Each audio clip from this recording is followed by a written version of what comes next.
최근 일본에서 다시 코로나가 폭증하여 골머리를 앓고 있는데요. 그런 가운데 한 장의 사진이 포착되어 전 세계에서 관심을 보이고 있습니다. 이해가 안 된다. 왜 저걸 저렇게 하지? 등 여러 반응을 보이고 있는데요. 어떤 일 때문인지 한번 알아보겠습니다. 이슈의 하다. 지난 19일 일본의 NHK가 보도한 인터뷰 내용인데요. 도쿄 시나가와구에서 코로나 확진자가 빠르게 급증하고 있어 담당 보건소가 제대로 대응하기 힘든 상황이라고 합니다. 17일에는 225명, 18일 305명, 19일 550명으로 폭증하며 역대 최고치를 달성했다고 합니다. 뉴스에서 보건소 벽면에 있는 막대 그래프를 그대로 자료화면으로 내보내며 문제가 되었는데요. 일별 확진자 수를 나타내는 그래프를 보면 단위가 10에서 100으로 바뀌자 종이 위로 막대가 넘어가는 등 기이한 형태를 보이고 있습니다. 막대가 천장까지 닿는 건 물론 일부는 천장 위로 붙여지기까지 했다는데요.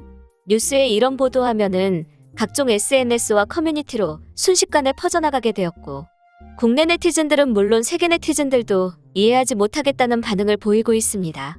일본 매체인 니혼게이자이 신문은 일본 정부는 여전히 아날로그 방식을 고집하고 있다며 약 10년 전부터 통계를 디지털 방식으로 작성하는 시스템을 도입했지만 핵심 통계의 70%는 여전히 아날로그 방식으로 이루어지고 있다고 했습니다. 일본의 고집스러운 아날로그 방식은 예전부터 유명했었는데요. 대표적으로 한국인들이 일본 관광 시 가장 불편함을 느끼는 현금 문화입니다. 신용카드를 받지 않거나 아예 사용이 불가능한 매장들이 많아서 한국처럼 카드 한 장으로 모든 걸 해결할 수 있는 편리함에 익숙한 사람들이 일본을 방문했을 때 이 점이 가장 불편했다고 말했는데요. 이 밖에도 디지털 도어락이 아닌 열쇠로만 딸 수 있는 아파트 공동 현관문 등 비실용적인 방식으로 생활을 불편하게 하는 걸 볼 수 있습니다. 전문가들은 일본의 코로나 확산에도 이런 아날로그 문화가 한몫을 했다고 했습니다.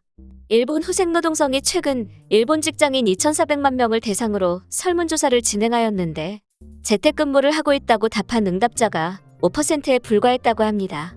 한국은 코로나 이후 재택근무 현황이 대기업은 48%, 공공기관 30%, 중소기업은 24%로 밝혀졌는데 한국에 비하여 일본은 터무니없이 열등한 수준이네요.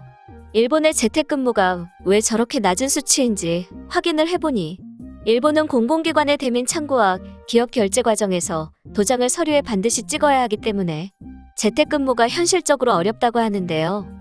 대부분의 기업이 사내 문서를 전자화했지만 상사의 실물 도장이 있어야 결제가 완료된다고 합니다. 한 여성은 매체와 인터뷰를 통해서 감염 위험성이 날로 높아지고 있는데 목숨을 걸고 도장받으러 회사에 나간다고 인터뷰를 하였고, 일본 지하철에서는 재택근무가 시작됐다, 도장을 찍으러 출근했다 라는 5개 광고가 등장하기도 하였습니다.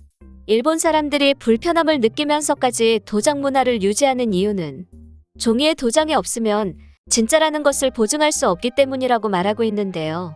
계약서가 원본이라는 것을 증명하려면 누가 언제 작성해 누구 앞으로 보냈는지 확인이 가능해야 한다. 의심이 많고 본인의 손해를 보려 하지 않는 일본인 특유의 강박증과 의심을 바탕으로 유지되는 것 같습니다. 또 하나는 이메일보다 공식 우편물, 전화보다 종이 서류를 중시하는 일본 문화 때문이라고 하는데요. 첨단 정보를 다루는 일본의 대기업에서도 물건을 주문할 때는 반드시 우편으로 하고 있고, 그래서 주문서가 담긴 우편물을 받아 처리하려면 회사에 나가야 한다고 합니다. 이러한 불편 때문에 2017년 일본 정부에서 결제 서류의 디지털화를 추진했지만 일본 도장업계의 로비로 흐지부지 되었다고 합니다. 이 밖에도 일본은 백신 패스를 도입하면서 각 지자체에서 1억 명에 이르는 개인별 접종 기록을 정부 시스템에 일일이 수작업으로 입력했는데 오류들이 속출하고 있고, 또한 이 증명서 발급에 필요한 마이넘버 카드는 가입률이 40%밖에 안 된다고 합니다. 10명 중 6명은 직접 방문하여 카드를 발급받거나 종이 증명서를 신청해야 한다고 하는데요. 이렇게 말만 들어도 불편으로 짜증이 솟구치는데 언제까지 아날로그만 고집하는 건지 모르겠습니다. 우리나라 50년대, 60년대보다 더욱 뒤떨어져 보이는 일본의 행정 시스템을 보며 다시 한번 한국의 IT 기술과 편리함이 감사한 시간이었습니다. 불편함을 느끼면서도 고치지 않는 일본 정부나 관료들, 그리고 누구 하나 나서서 바꾸어 볼 생각을 못하는 일본.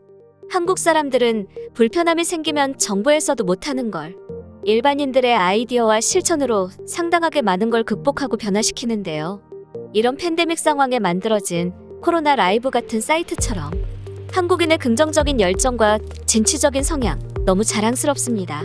앞으로도 세계를 선도해 나가는 국가로서 편리하고 유용하게 발전하여 모든 국민이 행복한 대한민국이 되었으면 좋겠습니다. 몰랐던 사실을 알게 되었거나 내용이 도움이 되었으면 구독과 좋아요 부탁드릴게요. 항상 좋은 일만 가득하시길 바라며 오늘 영상 마치겠습니다. 시청해주셔서 감사합니다.